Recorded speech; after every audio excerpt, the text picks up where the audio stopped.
नमस्कार विद्यार्थी मित्रांनो. द्वितीय वर्ष B.Ed मध्ये दुसरी मेथड, ज्याला आपण तिसरी मेथड ही म्हणू शकतो, परंतु सेकंड इयरच्या दृष्टिकोनातून जर आपण म्हटलं तर दुसरी मेथड आणि एकूण सगळ्या मेथडच्या संदर्भात म्हटलं तर तिसरी मेथड आपल्याला निवडावी लागते. आणि सगळ्यात एक महत्त्वाचं की मेथड निवडल्यानंतर नेमका त्यामध्ये आशय कोणता आहे किंवा सिलेबसच्या कोणत्या गोष्टी सांगितलेल्या आहेत तर त्याचा अभ्यास करणं आज आपल्याला आवश्यक आहे. B.Edला सायन्स, मॅथ किंवा वेगवेगळ्या शास्त्रामध्ये जे कोणी विद्यार्थी असतील तर त्याचा अधिक विचार न करता ज्या विद्यार्थ्यांनी जी मेथड निवडलेली आहे त्याचाच त्या ठिकाणी तुम्हाला अभ्यास करावा लागणार आहे. B.Ed अभ्यासक्रम क्रमांक 205 मध्ये पॉलिटिकल सायन्स या विषयाचं मी अध्यापन करणार आहे. त्यामुळे पॉलिटिकल सायन्समध्ये नेमका आशय कोणता आहे सिलेबसमध्ये त्याचा विचार आज रोजी आपल्याला करणं आवश्यक आहे. तर नेमका कोणता आशय आहे, त्यामध्ये काय माहिती सांगितलेली आहे. दोन प्रकार त्याच्यामध्ये आहे, एक कंटेंटचा विषय एक आहे आणि मेथोडॉलॉजीचा एक विषय आहे. तर दोन्ही मिळून जेव्हा 80 मार्काचा किंवा गुणांचा हा पेपर निघतो, नेमका त्या सिलेबसमध्ये काय सांगितलेलं आहे त्याची माहिती आपण पाहणार आहोत. जे विद्यार्थी नवीन असतील, ज्यांनी अजून चॅनल सबस्क्राईब केलं नसेल, त्यांना विनंती आहे की चॅनल अवश्य सबस्क्राईब करा, जेणेकरून मला वेगवेगळी माहिती तुमच्यापर्यंत पोहोचवता येऊ शकते. चला तर अधिक वेळ न घेता पाहूया की या सिलेबसमध्ये काय आहे ते.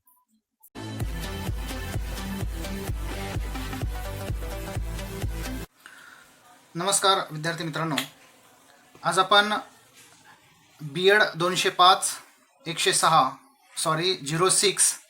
Additional pedagogy course understanding discipline and school subject and pedagogy of school subject political सायन्सच्या संदर्भात हा विषय आहे 205. यापूर्वी 205 हिस्ट्रीच्या संदर्भात आपण माहिती घेतलेली होती आणि आता पॉलिटिकल सायन्स या विषयाचे अध्यापनशास्त्र आणि ज्याला आपण कंटेंट म्हटलो, सब्जेक्ट कंटेंट तो कसा आहे या संदर्भातली माहिती आपण आजच्या या सिलेबसमध्ये पाहणार आहोत. द्वितीय वर्षाच्या 205 या B.Ed अभ्यासक्रमामध्ये जे विद्यार्थी द्वितीय किंवा तृतीय मेथड म्हणून वेगवेगळे शास्त्र निवडत असतात, तर मी प्राध्यापक शेख म्हणून हिस्ट्री आणि पॉलिटिक्स सायन्स या दोन विषयाचं अध्यापन करीत असतो. तर पॉलिटिकल सायन्समध्ये जेव्हा 205 या अध्यापनशास्त्राचा आपल्याला विचार करावा लागतो, तेव्हा त्या विषयाच्या आतमध्ये असणारा आशय कोणता आहे, एक सिलेबस कोणता आहे किंवा कोणत्या कंटेंटचा परिचय आपल्याला करून घ्यायचा आहे, तर या व्हिडिओच्या माध्यमातून हा सगळा परिचय आपण करून घेऊया. आणि तत्पूर्वी जे ऑब्जेक्टिव्ज आहेत की 205 पॉलिटिकल सायन्स हे कशासाठी शिकायचं आहे, तर काही ऑब्जेक्टची आपण माहिती या ठिकाणी घेणार आहोत. पहिला ऑब्जेक्टिव्ह तुम्ही पाहू शकता, to introduce to student teacher various concept from political science. म्हणजे राज्यशास्त्रामध्ये असणाऱ्या वेगवेगळ्या कन्सेप्ट कोणकोणत्या आहेत त्या कन्सेप्टची विद्यार्थ्यांना माहिती करून देणे. To explain the political theory and contemporary world politics, म्हणजे तत्कालीन जग, राजकीय जग जे आहे त्याची माहिती आणि काही पॉलिटिकल सिद्धांतची माहिती करून देणे. To compare the constitution of India, to comprehend the constitution of India, भारताची राज्यघटना काय आहे त्या संदर्भातली माहिती करून घेणे, आकलन करून घेणे. To understand various social political moment in India, म्हणजे भारतामध्ये ज्या काही सामाजिक चळवळी झालेल्या होत्या राजकीय, त्याच्या संदर्भातली माहिती करून घेणे. To know the objectives of political science at secondary level, उच्च माध्यमिक किंवा माध्यमिक स्तरावरील जे काही राज्यशास्त्र विषयाच्या ज्या काही ऑब्जेक्टिव्ज आहेत त्या माहिती करून देणे. To understand the various teaching learning sources of political science, म्हणजे राज्यशास्त्र या विषयातील वेगवेगळ्या टीचिंग लर्निंगच्या वेगवेगळ्या माध्यमं कोणती आहेत तर ती माध्यमं सुद्धा आपल्याला माहीत करून घेणं हा उद्देश या विषयाचा आहे. To know the pedagogy of political science, म्हणजे पॉलिटिकल सायन्सचं अध्यापनशास्त्र काय आहे त्याची माहिती करून घेणे. To enlighten qualities of political science teacher, म्हणजे पॉलिटिकल सायन्स शिक्षकाची गुणवैशिष्ट्ये काय आहे त्या गुणवैशिष्ट्याचा सुद्धा आपल्याला विचार करणं ही उद्दिष्ट ठेवून 205 पॉलिटिकल सायन्स अध्यापनशास्त्राचा विचार या B.Edच्या अभ्यासक्रमामध्ये केलेला आहे. आता आपण अनुक्रमणिक युनिट क्रमांक 1, 2, 3, 4 या चारही बाबींचा आपण विचार या निमित्ताने करणार आहोत. यामध्ये सर्वप्रथम political theory and contemporary world politics हा विषय आहे युनिट क्रमांक 1चा. यामध्ये राजकीय सिद्धांत आणि समकालीन जागतिक राजकारण, म्हणजे राजकीय सिद्धांत कोणकोणते आहेत आणि तत्कालीन त्या काळातील म्हणजे जागतिक राजकारण कसं होतं हा संदर्भ पाहणारा हा सगळा युनिट आहे किंवा हा सगळा आशय आहे. त्याला म्हटलेलं आहे राजकीय सिद्धांत आणि समकालीन राजकारण. याच्यामध्ये पहिलं आहे की महत्व आणि गरज म्हटलेलं आहे, त्याचा अर्थ आपल्याला माहिती पाहिजे, त्याचा संकल्पना जी आहे ती संकल्पनेची आपल्याला परिचय असला पाहिजे की राज्य कशाला म्हणतात, राष्ट्र कशाला म्हणतात, स्वातंत्र्य कशाला म्हणतात आणि मानवी हक्क कशाला म्हणतात.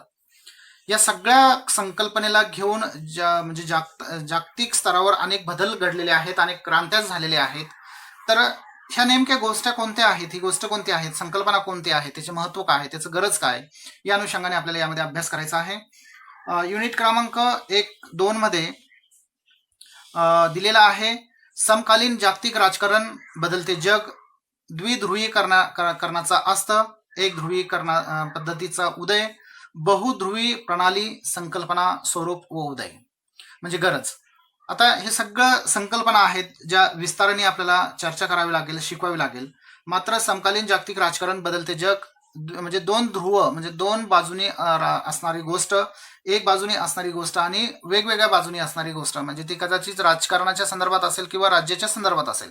तर ती संकल्पना काय, स्वरूप काय, गरज काय, या अनुषंगाने आपल्याला विचार करायचा आहे.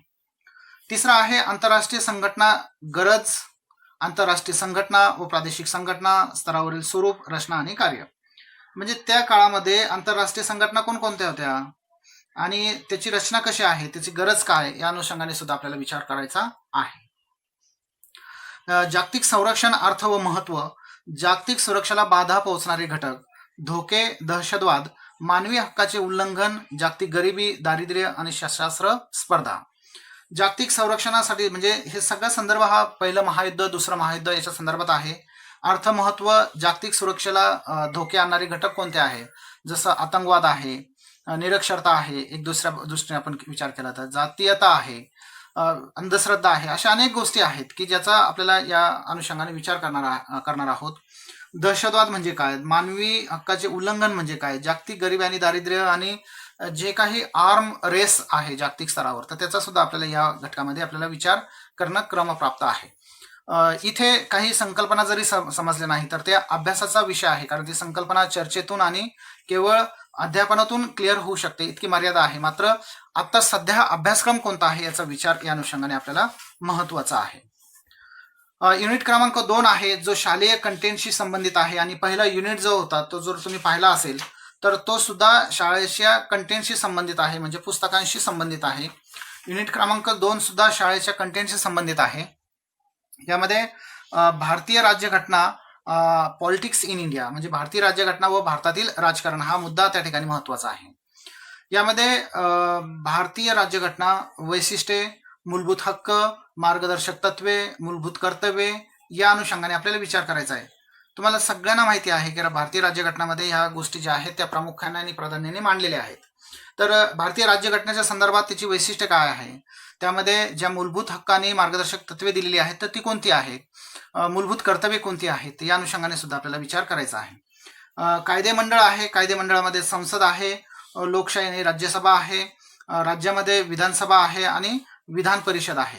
तर याची रचना आहे, इथे निवडून कशा पद्धतीने येतं, निवडणूक लढणाऱ्याची पात्रता काय असते, ते कशा प्रकारचं कार्य करते, या सगळ्या अनुषंगाने ही माहिती आहे. त्यानंतर आहे कार्यकारी मंडळ, केंद्र आणि राज्य. याच्यामध्ये न्यायव्यवस्था, सर्वोच्च न्यायालय, उच्च न्यायालय, दुय्यम न्यायालय, लोक न्यायालय, रचना आणि कार्य याची माहिती आपल्याला घ्यायची आहे. न्याय व्यवस्थेच्या संदर्भात हा सगळा विषय आहे. सर्वोच्च न्यायालय आपण म्हटलं तर त्याचे कार्य कोणते आहेत, उच्च न्यायालय म्हटलं तर त्याची कार्य कोणती आहेत, दुय्यम न्यायालय म्हटलं तर आपण त्याची कोणती कार्य आहेत, रचना कशी आहेत, लोक न्यायालयामध्ये कसं आपण काम करतं किंवा लोक न्यायालय कशा पद्धतीचं न्याय करतं या संदर्भातली माहिती त्या ठिकाणी दिलेली आहे. त्याच्यामध्ये भारतातील राजकारण, पक्षीय राजकारण, राजकीय आणि सामाजिक चळवळी, भारतीय राजकारणातील नवीन प्रवाह या संदर्भातली आपल्याला माहिती घ्यायची. तर भारतातील राजकारण म्हणजे पक्षीय राजकारण, जे वेगवेगळे पक्ष आहेत त्याच्या संदर्भात आपल्याला विचार करावा लागणार आहे. राजकीय आणि सामाजिक चळवळी कोणकोणत्या झालेल्या आहेत त्याचा आपल्याला विचार करावा, जसं चिपको आंदोलन असेल किंवा आणखीन राजकीय संदर्भात वेगवेगळ्या चळवळी ज्या आहेत, राईट टू एज्युकेशन किंवा इतर काही चळवळी आहेत तर त्याचा आपल्याला विचार करावा लागणार आहे. भारतीय राजकारणातील नवीन प्रवाह कोणकोणते आहेत त्याचा आपल्याला या ठिकाणी विचार करावा लागणार आहे, जो या अभ्यासक्रमामध्ये दिलेला आहे. आता पुढचा जो महत्वाचा युनिट क्रमांक 3 जो आहे तर यामध्ये नेचर, स्कोप, ऑब्जेक्टिव्ह आणि रिलेशन विथ अदर सब्जेक्ट असं म्हटलेलं आहे. म्हणजे हा पेडॉलॉजी ऑफ सब्जेक्ट आहे. पेडागॉगी म्हणजे काय, की अध्यापनशास्त्र, की या विषयाचं अध्यापनशास्त्र कशा पद्धतीचं आहे हे सांगणारा हा आशय आहे, हा विषय आहे, किंवा हे मुद्दे युनिट क्रमांक 3 मध्ये दिलेले आहेत. तुम्ही ते पाहू शकता. याच्यामध्ये प्रामुख्याने जर आपण विचार केला तर स्वरूप आहे, व्याप्ती आहे, उद्दिष्ट आणि इतर विषयाची समवाय आहे. आता याच्यामध्ये नेमकं पाहायचं काय, राज्यशास्त्राचे स्वरूप आणि व्याप्ती कशी आहे हे आपल्याला पाहायचं आहे. उच्च माध्यमिक स्तरावरील राज्यशास्त्राचे स्थान काय. उच्च माध्यमिक जेव्हा आपण म्हणतो तेव्हा 11वी-12वी हा संदर्भ या ठिकाणी महत्वाचा असतो. उच्च माध्यमिक स्तरावरील राज्यशास्त्राच्या अध्यापनाची वैशिष्ट्ये काय, उद्दिष्टे काय, का हे शिकवलं जातं 11वी आणि 12वीला किंवा उच्च माध्यमिक स्तरावर. त्याच्यानंतर राज्यशास्त्राचा इतर विषयाची असणारा संबंध काय. राज्यशास्त्र केवळ ही एक स्ट्रीम आहे का, किंवा एकच शाखा आहे का, त्याचा संबंध आहे का, भूगोलाशी आहे का, त्याचा इतिहासाचे आहे का, त्याचा चित्रकलेशी आहे का, त्याचा शिक्षणाशी संबंध आहे का. या सगळ्या मुद्द्यांचा विचार या आपल्याला आशयामध्ये करायचा आहे. दुसरा आहे राज्यशास्त्राचा शिक्षण क्षेत्राशी असणारा संबंध. म्हणजे राज्यशास्त्र आणि शिक्षण क्षेत्र याचा परस्पर संबंध काय. शिक्षण क्षेत्रामध्ये खरोखरच राज्यशास्त्राच्या असणाऱ्या वेगवेगळ्या कन्सेप्टचा उपयोग केला जातो का, या संदर्भातला विचार विनिमय यामध्ये करणं आवश्यक आहे.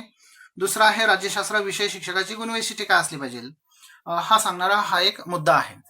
तर ह्या सगळ्या घटकांचा अभ्यास आपल्याला युनिट क्रमांक 3 मध्ये करणं आवश्यक आहे. अध्यापन शास्त्र जेव्हा म्हणतो तेव्हा हा सगळा विषय कसा शिकवायचा हे सांगणारी ही स्ट्रीम आहे, किंवा हे सांगणारा हा मुद्दा आहे किंवा युनिट आहे. युनिट क्रमांक 4 मध्ये पेडागॉजी ऑफ सब्जेक्ट हाच आहे, पेडागॉजी ऑफ सब्जेक्ट. पण यामध्ये आपल्याला पेडागॉगी अँड पॉलिटिकल सायन्स याच्या संदर्भात माहिती घ्यायची आहे. तर नेमकी काय आहे का राज्यशास्त्र विषयाचे अध्यापनशास्त्र काय. याच्यामध्ये राज्यशास्त्र विषयाची संरचना, प्रत्येक विषयाची एक स्वतंत्र अशी संरचना असते. तर राज्यशास्त्र विषयाची संरचना कशी आहे. त्यानंतर युनिट क्रमांक 2 मध्ये राज्यशास्त्रातील गाभा घटक आणि मूल्य कोणते आहे, जी महाराष्ट्र शासनाने प्रत्येक शिक्षणामध्ये किंवा शिक्षण व्यवस्थेमध्ये ती कंपल्सरी केलेली आहे, की मूल्य आणि गाभा घटकानुसार सगळ्या गोष्टी चालवणे किंवा अध्यापन करणे आवश्यक आहे. तर विचार याच्यामध्ये महत्वाचा आहे.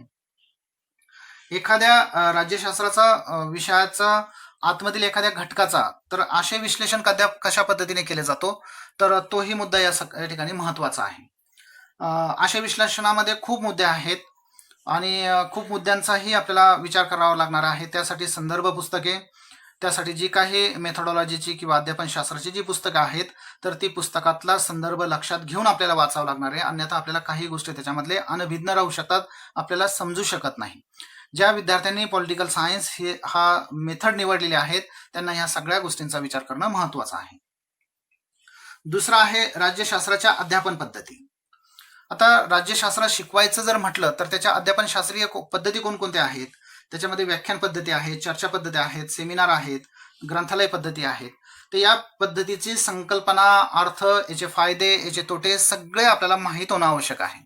व्याख्यान, सेमिनार, चर्चा आणि ग्रंथालय पद्धतीचे याचे फायदे तोटे आहेत. आणि या सगळ्या आशयांवर जवळजवळ 80 गुणांचा पेपर या ठिकाणी तुम्हाला द्यावा लागणार आहे. किती, 80 गुणांचा. आणि 20 गुण यासाठी की ते प्रॅक्टिकलसाठी डिस्ट्रीब्यूट केलेले असतात. आता यामध्ये प्रात्यक्षिक कार्य म्हणून तुम्हाला 2 गोष्टी कराव्या लागणार आहे. एक करावं लागणार आहे ऍक्टिव्हिटी, आणि दुसरं जे करावं लागणार आहे तुम्हाला ते आहे प्रॅक्टिकल. तर आपल्याला याच्यामध्ये काय करायचं आहे, ऍक्टिव्हिटी असणार आहे 20 गुणांची आपल्याला, म्हणजे 20 गुणांचं प्रॅक्टिकल आणि ऍक्टिव्हिटी दोन्ही मिळून असणार आहे. तर ऍक्टिव्हिटी आपल्याला करताना एक लेक्चर मेथड किंवा सेमिनार किंवा फील्ड व्हिजिट आणि प्रोजेक्ट यावर आधारित एक ऍक्टिव्हिटी आपल्याला करणं अपेक्षित आहे. तर ही करताना आपल्याला शिक्षकांशी, प्राध्यापकांशी चर्चा करावी लागणार आहे. आणि चर्चा करताना आपल्याला नेमकं काय अपेक्षित आहे ही माहिती विचारावं लागणार आहे. कोणत्याही एका सब्जेक्टवर किंवा एका विषयावर तुम्हाला ह्या सगळ्या गोष्टी करणं अपेक्षित आहे. ह्या सगळ्या पूर्ण एकत्रित नाही करायच्या, याच्यातले कोणताही एक आपल्याला घटक, एक मोड घेऊन आपल्याला ऍक्टिव्हिटी पूर्ण करायची आहे. आणि प्रॅक्टिकल जे आहेत हे यापैकी 3 प्रॅक्टिकल या ठिकाणी दिलेले आहेत, तुम्ही पाहू शकता. याच्यामध्ये study of a political science branch, म्हणजे राज्यशास्त्राची कोणतीही एक शाखा जी आहे तर त्या शाखेचा अभ्यास करायचा आहे. दुसरा आहे Analysis of any one textbook of political science at higher secondary level. Analysis म्हणजे विश्लेषण. आपल्याला कोणत्याही एका पुस्तकाचं जे राज्यशास्त्राचं आहे 11वी-12वीला हायर सेकंडरी लेवलला, तर त्या पुस्तकाचं आपल्याला विश्लेषण करायचं आहे, ज्याला आपण पाठ्यपुस्तक विश्लेषण किंवा पाठ्यपुस्तक काय म्हणतात त्याला, की पाठ्यपुस्तकामध्ये नेमकं काय काय दिलेलं आहे, अंतर्गत मूल्यमापन कसं आहे, बाह्यगत मूल्यमापन कसं आहे, दोन्ही अंतरंगाचा विचार करून आपल्याला अॅनालिसिस करायचा आहे, विश्लेषण करायचं आहे. तर हा सुद्धा एक पॉलिटिकल याचा प्रात्यक्षिकाचा भाग आहे, जो डिटेल्स किंवा सविस्तर चर्चा करूनच आपल्याला ह्या सगळ्या गोष्टी पूर्ण करायच्या आहे. तिसरा प्रॅक्टिकल आहे comparison of democracy and autocracy with special reference of education. म्हणजे लोकशाही आणि एकाधिकारशाही, त्यामध्ये कम्पॅरिझन आपल्याला करायची आहे, तुलना करायची आहे. तुलना कशी करायची आहे?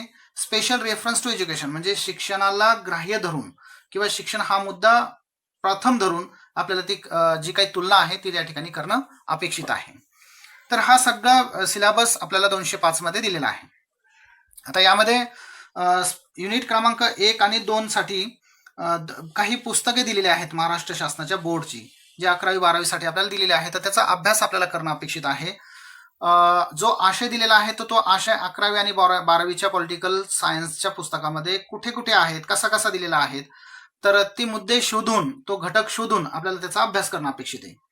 युनिट क्रमांक 3 आणि 4 मध्ये जी काही मेथॉडॉलॉजी आहे, अध्यापन शास्त्रीय जो अभ्यास आहे, तर त्याच्यामध्ये काही रेफरन्स बुक्स आहे जे पॉलिटिकलशी संबंधित आहे, जे आपल्याला मेथॉडॉलॉजी म्हणजे अध्यापन शास्त्र शिकवते. तर त्याचा विचार या ठिकाणी करणं अपेक्षित आहे पेपर युनिट क्रमांक 3 आणि 4 मध्ये. तर हा सगळा होता विद्यार्थी मित्रांनो, जो आपल्याला सिलेबस म्हणून आपल्याला पूर्ण करायचा आहे पॉलिटिक्सचा. ही सगळी माहिती तुमच्यासाठी यासाठी उपलब्ध करून देण्यात आलेली आहे की आपण या सगळ्या व्हिडिओ जो आहे किंवा माहिती जी आहे ती वारंवार पाहावी. तर ही होती विद्यार्थी मित्रांनो सगळी माहिती सिलेबसच्या संदर्भात. तुम्हाला ती समजलीच असेल, किंवा या सिलेबसच्या संदर्भात काही अडचण असेल किंवा काही माहिती तुम्हाला व्यवस्थित कळालेली नसेल, तर आपण नक्कीच समक्ष भेटून या संदर्भात चर्चा अवश्य करू शकतो. दुसरी एक महत्त्वाची गोष्ट आहे की यामध्ये जे प्रॅक्टिकल सांगितलेले आहे किंवा जे ऍक्टिव्हिटीज सांगितलेले आहे, तर प्रत्येक विद्यार्थीने समक्ष फोन करून किंवा समक्ष भेटून या संदर्भातली जी काही माहिती आहे ती तुम्हाला घेणं आवश्यक आहे. प्रात्यक्षिक कार्य आणि एक सिलेबस मधला असणारा प्रॅक्टिकल वर्क जे आहे, ऍक्टिव्हिटी आणि प्रॅक्टिकल वर्क, हे पूर्ण वर्षभरातून तुम्हाला पूर्ण करून जमा करायचं आहे. तर त्याची काही डिटेल्स माहिती आहे जी आपण प्रत्यक्षात भविष्यामध्ये आपण नक्कीच त्याचा विचार करणार आहोत. तर ही होती सगळी सिलेबसची माहिती विद्यार्थी मित्रांनो, 205 पॉलिटिकल सायन्सची, राज्यशास्त्राची. अधिक माहिती कोणाला काही हवी असेल तर बिलकुल कॉल करू शकता, विचारू शकता. इथपर्यंत ज्यांनी कोणी व्हिडिओ पाहिला असेल या सर्वांचा मी आभार व्यक्त करतो, धन्यवाद व्यक्त करतो. जे विद्यार्थी नवीन असेल त्यांनी नक्कीच सबस्क्राईब करा. ही होती आजपर्यंतची इतकीच माहिती. पुन्हा आपण नव्या आशयासह नव्या विषयासह नक्कीच भेटणार आहोत. तोपर्यंत जय हिंद.